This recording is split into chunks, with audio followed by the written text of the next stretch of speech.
This is Steve Foran from Gratitude at Work, and you're listening to the speaking show with the one and only David Newman.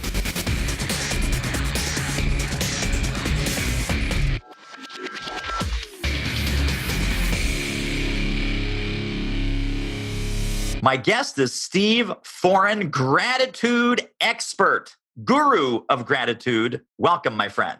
Thank you, David. Great to be here. Thanks.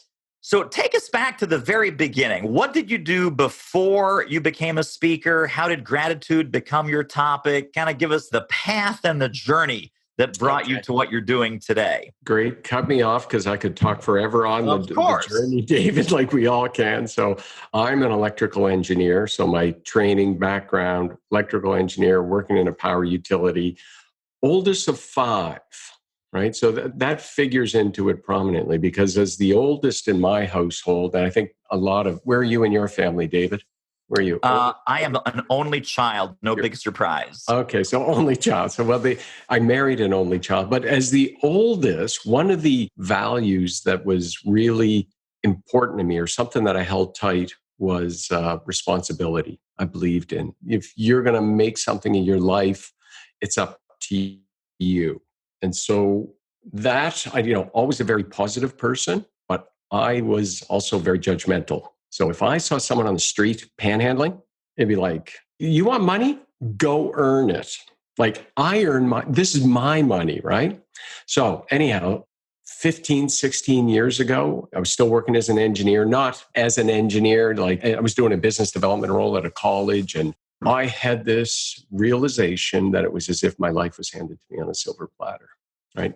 I went from this, however big or small my success was, I thought it was all me. I was this self-made man. And I had this realization that, oh my goodness, like look at my upbringing, the schools, just all this stuff. Anyhow, I was in grad school at the time, and it just brought this overwhelming sense of gratitude, because I felt like all this had been given to me. So I was doing a business degree, and I ended up doing my research on the connection between gratitude and charitable giving, and gratitude and why people serve, gratitude and why people help others, and why they give their time, their money. And when I finished that, I convinced my honey that I should quit my job and start teaching it. And that was 2007 or so? I started the business January 2007. I didn't travel to the developed world. I didn't have a tragedy fall into my life. It was just very normal, innocuous. And it was like, oh my goodness. That was probably 2000, 2001. And then I did my research. It took me a couple of years. I'm not a quick study. And in 2006, at the end of that is when Lynn and I had the conversation about doing this full time.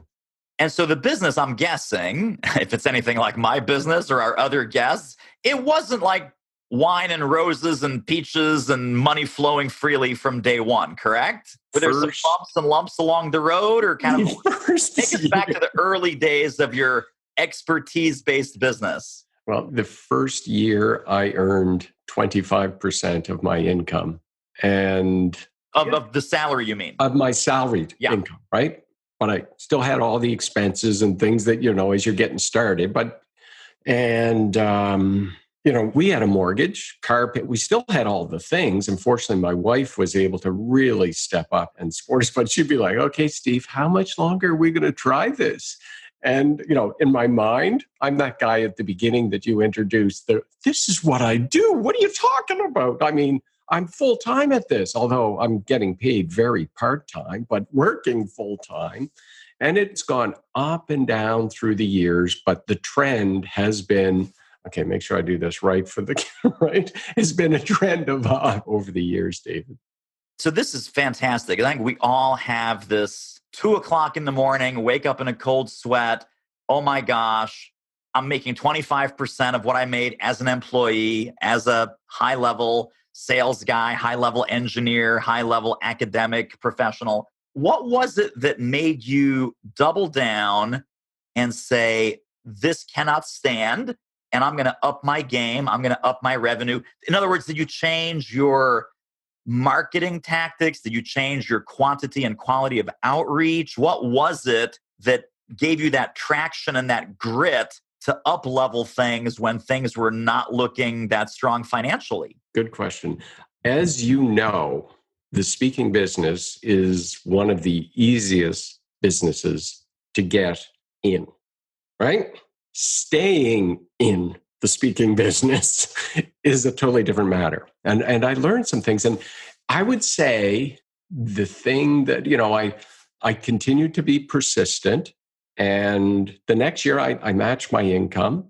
And so, which was good. So just continuing to do, but where the game changer happened for me, it was in 2010, I believe, in Montreal. And I joined my professional association, the Speaking Professional Association. And in December of 2010 in Montreal, I walked into the CAPS conference, and the two people I met, the very first people I met, one of them I'm looking at right now. I don't know if you even remember it. I do, of course. And Hugh Culver. And you guys were sitting there and you did this 100-day program or something, the 100-day thing. CAPS did it for a couple of years. And that, getting involved in my association and then learning some real things and the experiences and connecting with other successful speakers, consultants, trainers, coaches, whether, that network, it really helped me change my language. Right. I remember it wasn't long after that conference. My wife and I were in the car together and we were driving somewhere in town, and I get out, park. As I open the car door next to me opens, and it's a guy I used to work with, and we hadn't seen each other in quite a while. And he says, "Oh, Steve, what are you doing now?" And I said to him, "I speak on gratitude." And he went, "That's nice," and kind of just backs away. And I would typically get that, or someone would go, "Really?" I kind of get one of those two things. And I get in the car, close the door, and my wife just goes, "You got to start saying something else, man. We're going to lose the house." And I said something like, "Well, what about something like this, hon? You know how complacency and entitlement can creep into a culture and just take over. I work with organizations who want to do something about that." And it was something like that. But the reason I tell that story and the CAPS piece is because I learned it from the program that you guys put on. I, up to that point, had been using Steve language, everything about what I do. And I am still use it. I am so in love with my content and my expertise and just my unique vision of the world that I lose sight of why people aren't hiring me for that. They hire me for what it does for them. And you guys really help me. So if there was one game-changing thing, David, it's helping me see, really, we got to be using the language of our clients or potential clients in terms of what's in it for them. Tell me a little bit more about that, because you must see that a lot. Oh my gosh, for sure. Well, and what you're referring to is what I now call your verbal business card. And the verbal business card is all about saying two things, which you did brilliantly in your example, which is, who do you serve and what problem do you solve for those people? So here's what we don't do. We don't say things like, I speak on, or I consult on, or God forbid you say, I'm a consultant, I'm a coach. Like, oh my God, not another one of these guys. But yes, that's hugely important. And I think the moment that we change the definition of what we do from the input to the output, right? The input is the speech. The input is the consulting package. The input is the online course. The input is the how we deliver. The input is our topic, So I don't say, well, I teach marketing. Right. Oh my God, I teach gratitude. Yeah. Okay, what's that going to do for a company? What's that going to do for an executive? What's that going to do for an entrepreneur? So if you can, in 10 or 12 words, say, how there's this problem, that problem, and this other problem, I help company executives and leaders solve those problems. Or I help them solve those problems and get to this kind of outcome. At that point, most people say, oh my God, give me your card. We have to talk. We need to bring you in. This just came up at a board meeting. This just came up at our staff meeting. This is happening all the time. Steve, can you help us? Yeah, I can. If you say, I'm a consultant, like you said, they back up. They run the other way. If you're at a networking meeting, they head for the prune Danish because the prune Danish is more interesting than you. It's totally spot on. Totally spot on. Hey, good looking. Are you currently getting paid to speak? Would you like to ramp that up? We can help. Book a confidential speaker strategy call with our team at doitmarketing.com/call, and let's see what we might do together. The call is free, but the results may be priceless.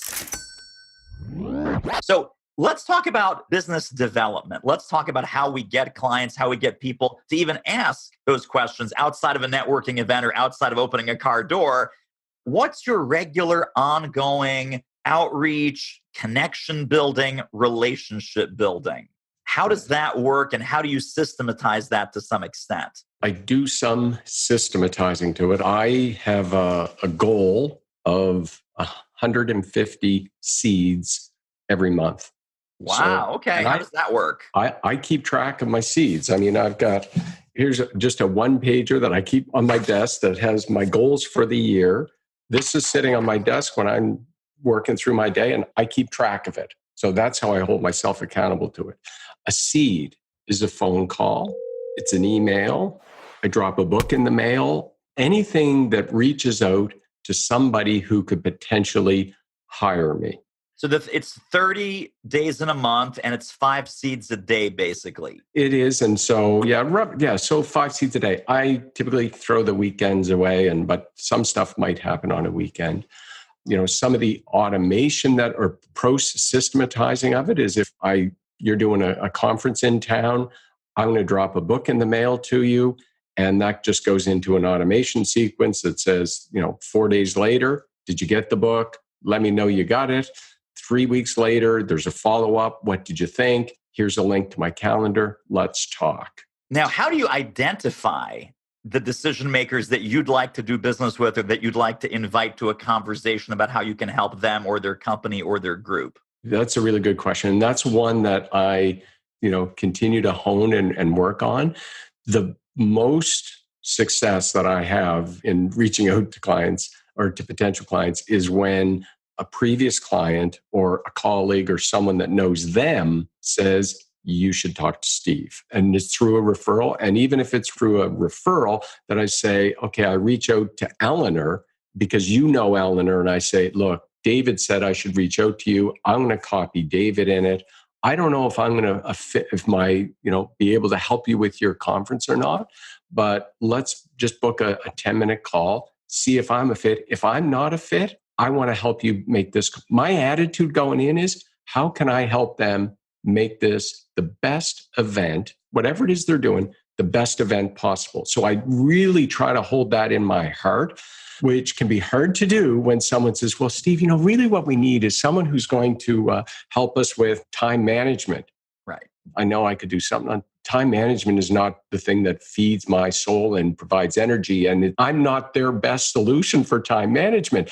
And so to be able to say, well, you know what? I know exactly who I can connect you with. That's the temptation, the thing that we have to watch. And this morning I was talking to a fella who's looking at a big career change. And I said, I asked him about, have you work with any coaches or anything? And I probably could do something like that, but that's not me. That's not what I do. Right. I connect him with a friend, and in the last 2 hours, I've seen emails going back between the two of them. So that attitude or disposition I bring to any reach out is, how can I help them? Maybe it's me, maybe it's someone else. Totally right. Totally right. Now, I want to go back to your referral strategy. Obviously, if we're any good, hopefully, we get some referrals just now and again, the sort of organic nature.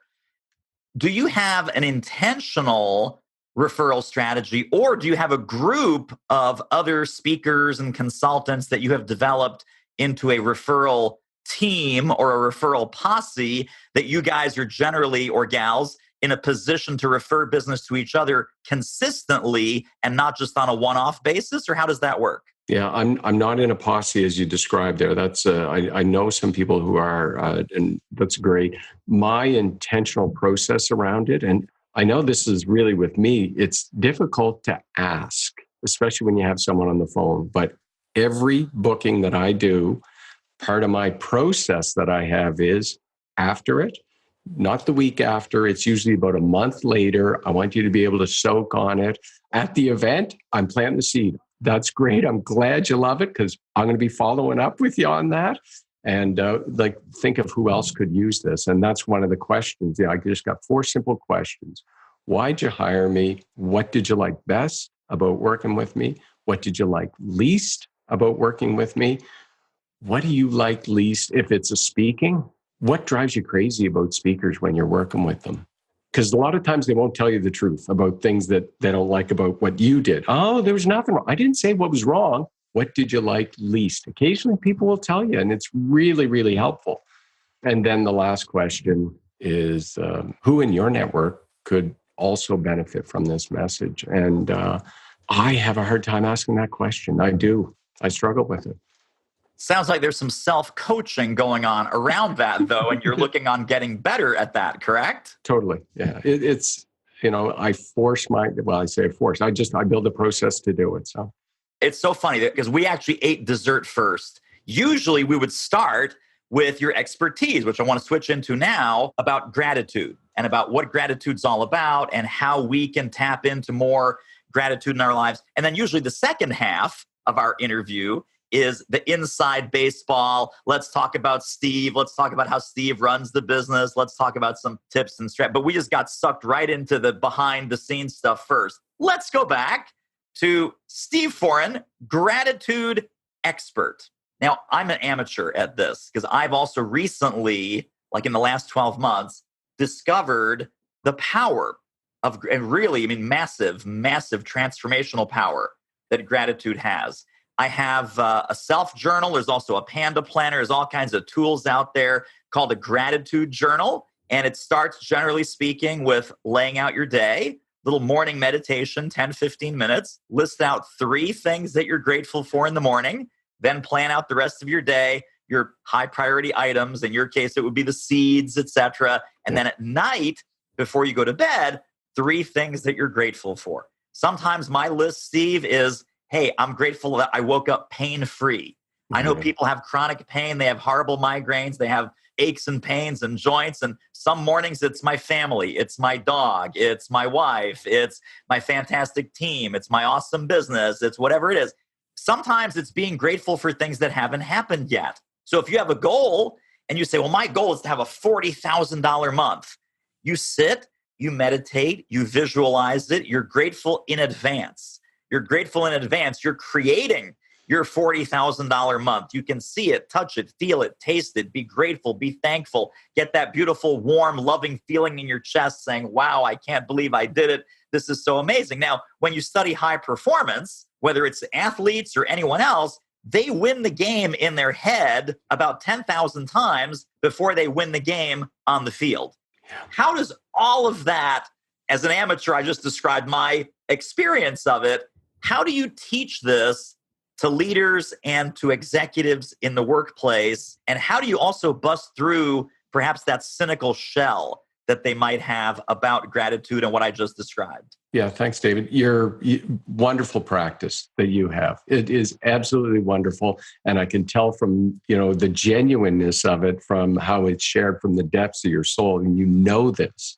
So gratitude is one of these things that in an organization, if you're doing it, just to improve the bottom line, it ain't going to work because people are going to see through it. I don't know how much business I've lost because I've told CEOs or I've told them that. There is a return to it, but you genuinely have to want the best for your people. And so how do you go about it? There are a few things simpler than gratitude and gratefulness, like few things simpler, but it's not easy because there's so many things that are coming at business owners and CEOs and executives and anyone in the workplace and just outside the workplace too. And in our communities, we're just inundated with information all the time. And so it's really teaching, we got to begin with ourselves. And so just teach them how to build their own, gratitude muscles. And, you think of your gratitude muscles, they're up here in your brain. And they're really the neural pathways that are running around. And our brains have been conditioned through, thousands and thousands of years of human development and evolution to focus on the negative. We are hyper focused on the negative, and we're able to see the negative so quickly that sometimes it's hard to see the good amongst it. And really, so it's gratitude when we start doing it. When you first started doing it compared to how you're doing it today, my sense is that it's probably easier for you today, even though some of them you might find they're repetitive. Some of your gratitudes, here it was on day one. Today you go and you're going deeper with that same thing that you're grateful for. And when you do that, you get a deeper sense of gratitude. So essentially what we're doing is we're rewiring our brain so we get gooder and gooder at being able to see the good in the world around us. And, just one last thing on this, because it's like the whole skepticism. People aren't nearly as skeptical as they were 12 years ago. Like, really? So yeah. the world has caught up to some degree. Oh my goodness. Like I've got a Google alert for gratitude at work. When I started it, you'd get something once a week, once every couple, other than around Thanksgiving. It just lights up then. Every day there's something, and almost every week, a week doesn't go by where I'm not seeing some peer-reviewed journal article around gratitude. We're starting to see the research happening in workplace cultures now. What a great episode. Wowza. Tell you what, if you want to ramp up your revenue as an expert who speaks professionally, you should really check out our free online training at doitmarketing.com/webinar. Now, you also, in your lineup of services, it's more than just speaking about gratitude. I mean, you will roll up your sleeves. You will do consulting, you will do coaching, you will do facilitation around some of these issues. Talk about the different ways that a company or an executive can bring you in, and what are the small, medium, large, and supersized doses that you might offer them?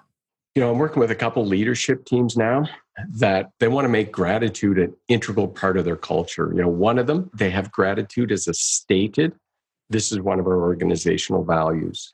So doing training to everyone in the organization, so you're in there talking to every single person, and it's not to fix them, because it's not like, you imagine your boss comes to you, David, I need you to take a course on gratitude, right? It can't, so how we position it, got to be fun. So we have some fun with that. And so the training to everyone in the organization, but then it's like, well, how, what typically CEOs or leadership teams struggle with is, well, okay, but now what do we do? How do we bring it alive in our organization?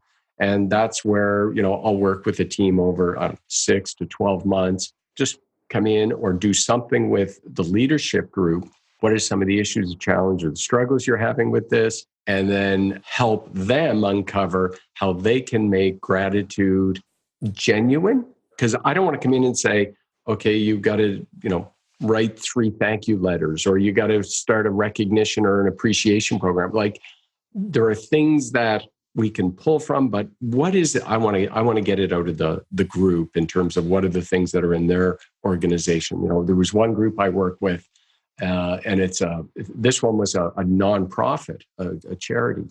And they have, again, they wanted to bring gratitude right into their culture. And as a result, one of the things that they decided to do, and we started having these conversations about, are you grateful for your supporters? Yeah, without our supporters, we wouldn't have anyone. Well, what do you do to thank them? And they do some things, but what do you just do to thank them? Today, and for the last 10 or 11 years, they closed the business for 3 days, and they make 6,000, 7,000 phone calls in 3 days. And all they do, they don't ask for money. David, thank you very much for supporting us. Here are some of the things that are going on. That's it. Yeah, just, can I write you a check? That's not what I was calling for. We'll get someone to follow up later.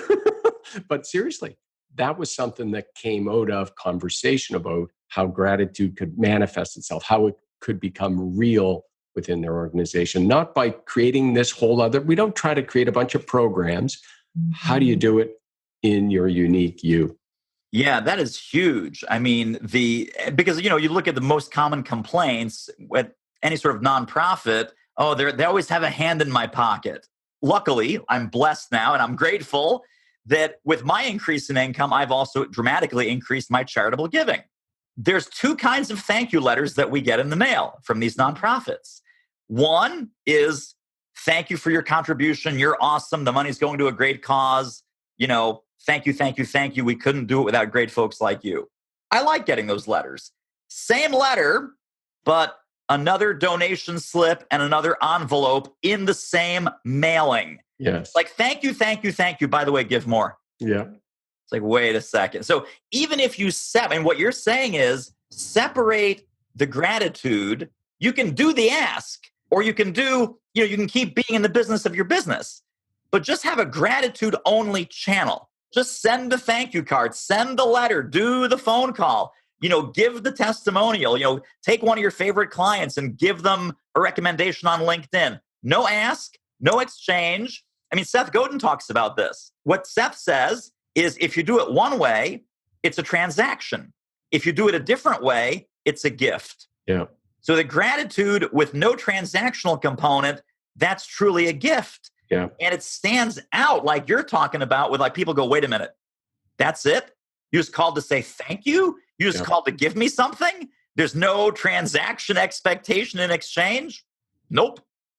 None. It's, they did that and it got me reflecting on what do I do? I don't have donors. Guess what? I have clients. So the week of Thanksgiving, I go back 10 years, and you're still getting a thank you call from me. That is one of the things that I've incorporated into my business. And like you said, David, commenting on what somebody does on social media or edifying someone and lifting them up or doing something just out of gratitude with no expectation of anything in return. And literally, don't expect anything in return. Because as soon as you do, you know that it wasn't a gift you were giving. If you're expecting something, if you're disappointed, I didn't get anything back. That's the last time I'm doing that for so-and-so. Then guess what? That was not a gift. You were looking for something. Right. Exactly. Well, I want to go back to the macro level of your business because you've got something very compelling on the top of your website. And we're going to put this in the show notes as well as some other things, some cool things that people can grab from you. But when you go to gratitudeatwork.ca, several places, we're looking at 1 billion happier people. Yeah. That's the bumper sticker. Talk about 1 billion happier people. Yeah, I was at a conference last fall in October, and Peter Diamandis was the opening speaker. After they introduced him, I felt like, okay, I'm not even worthy to be in this room. Anyhow, he just talked about, for him, he's driven to solve world problems. And he just challenged the audience, people to, do something to impact 1 billion people. And it felt like he was talking to me. There was 500, and it felt like he was talking to me. And I just said, okay, like, are you in this or you're not in it? And it's my dream, 1 billion happier people. But if we go back to the language we're using, David, my language there, right? It's a bit of I don't know, I'd be interested in your take on it, a shared language. What I know is the power that gratitude has done in my life and in the thousands and thousands of people I know who've written me in terms of how it's impacted them, just from simple little interactions and what they do because of it now. We live in the most prosperous time in all of human history. Opulence in comparison to royalty who would have lived about 100 years ago. The average North American lives an opulent lifestyle compared to royalty. And yet happiness is, UN report on happiness showing declines. And, the work Gallup does with engagement, there's been virtually no change in engagement. Most people don't like what they do at work. And we have every reason to be. And I know that I believe, and so this is an opinion of mine, I believe that gratitude has the power to shift that. And so that dream of mine is 1 billion happier people and, helping people find more gratitude, not because they're broken, but because we're on a growth journey together. And I'll save you the follow-up question, because if you say, how are you going to do it? I don't know yet. I'm working that out. But if anyone that's watching or listening has any ideas, let me know, because I'm all ears. Absolutely. Absolutely. Well, one thing I think that you're doing that I definitely want to talk about is a scalable way of getting that out to as many people as you possibly can, which is your courses. Yeah. And I want to talk about how courses came into your business, and I want to talk about Status Grow, which looks like your flagship course that's available to both individuals and companies, and they can license it, I'm guessing, for hundreds and hundreds or thousands of employees in-house. How did the course business model come to you? Because obviously that would be a way to reach 1 billion people much more quickly than you coaching 1 billion people, or even you speaking to 1 billion people is electronically. Man, we can reach 100x number of people than we can in person by using digital. But how did that come to you? And let's talk about Status Grow, and let's also talk about your free courses. Yeah, that's good. So they came out of a desire to have a greater impact. That was prior to me having the 1 billion happier people. I was having lunch with a client. The follow-up meeting that we did, it was a face-to-face one instead of a phone call because he's here in the city. And he said to me, "You kind of trade your time for dollars, don't you, Steve? You don't have any leverage." and I knew that, and I kind of laugh about it because sometimes people will look at speakers and say, "Oh my goodness, they pay you that much for 45 minutes or an hour, whatever it is, right?" And then they say, "Well, even with the travel of the 2 days and you still get that much, but you're still trading time for dollars." And when I started my business, I knew very well that I was quite comfortable with that. And I just started thinking there's got to be ways that we can reach more people that don't totally depend on my time. And maybe this was even bigger than anything else. The gift that came out of Status Grow and putting that course together is that it enabled companies or individuals who otherwise wouldn't be able to hire me to come into their organization because they got 3 people. Through this, they can do it. And I mean, there's some larger organizations that have bought into Status Grow, but most of them are smaller. And, so they have 3, 4, 6, 10 seats in it. And they're able to have something to build and grow and their gratitude muscles. And that was, the impetus to the book. And I'll bring the book up that I just published last month. That was another big impetus, is to be able to reach much more people in work towards that impact. And we also have the free course, the habit course, which, it's 4 or 5 minute videos over 4 days, teach you 4 simple gratitude habits. There's more to it, but there's really nothing more to it than these 4 habits, and really give you everything you need to get going on those habits. There's ongoing support that we provide through our website to help you keep those habits alive as well, too. So that course has really been, and I include it in proposals too, right? So you're going to work with a client, part of the follow-up, everyone gets this free online program, right? So you're able to either monetize or bundle or supersize, or maybe in some cases debundle exactly what you want that intervention to look like. Speaking plus the course, speaking and consulting, and we roll in the course. Yeah. So it's either an upsell, where it's a revenue opportunity, or it takes whatever fee that you were getting for that front end program, and you simply sweeten the deal by saying, "Hey, by the way, guys, you're going to get this $300, $400, $500 per person thing. There's 20 people here. That's already going to be a $6,000 or $8,000 or $10,000 value. And let's get this done." And it's a deal sweetener, correct? Yeah, absolutely. Absolutely. Fantastic. Well, so I've got 2 final questions for you. This has been so awesome. The second question, not the first question, the second question is, how do people get connected and stay connected to all of your Steve resources and all of your great gratitude information and the book and the website and everything else? But before that, the first question is, if folks were to take one central idea from our conversation today, what would you hope that would be? I'd want them to hold on to a belief and take an action step. And the belief that I want them to hold on to is the belief that they are worthy, you are worthy, and you have lots to be grateful for. And that, for some people, might say, "Oh yeah, no problem." Some people might go, "Yeah, I don't know, so much is happening in my life and I understand." Hold the belief that you're worthy and you have lots to be grateful for, and don't let go of that belief. And then do what David did.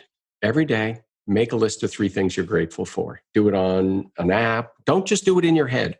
Write it down somewhere, either on paper, get a journal or an app. There's journal, or somehow record it.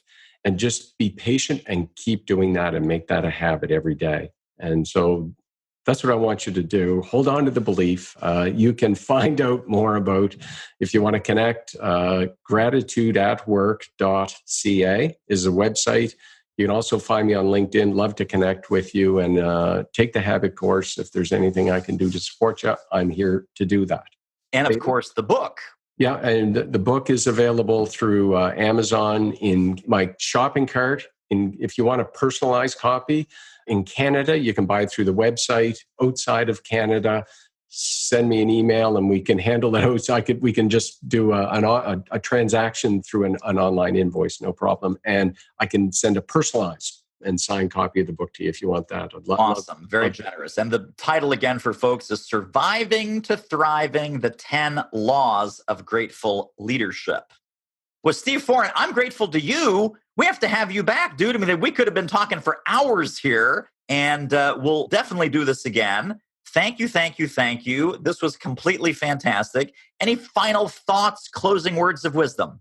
Yeah, David, thank you. Whether you realize it or not, you touched my business 7 or 8, 9 years ago. And it's just, if you would have told me then that I'm going to be on the show with you here in, 5 years, 2 years, 10, whatever it is, thanks for the work that you're doing, to help support speakers and experts get that thing that they desire in the world. So grateful for you. Thanks for having me on the show. I'd love to be back again sometime in the future too, if you want to. We're going to do it. We're going to do it. All right, Steve. Thank you, my friend. Yeah, thank you. Well, that wraps up another episode of The Speaking Show. Hey, tell you what, if you like us, rate us and review us on iTunes. Subscribe. Tell a friend. Go grab the notes and downloads and extras at thespeakingshow.com. See you next time.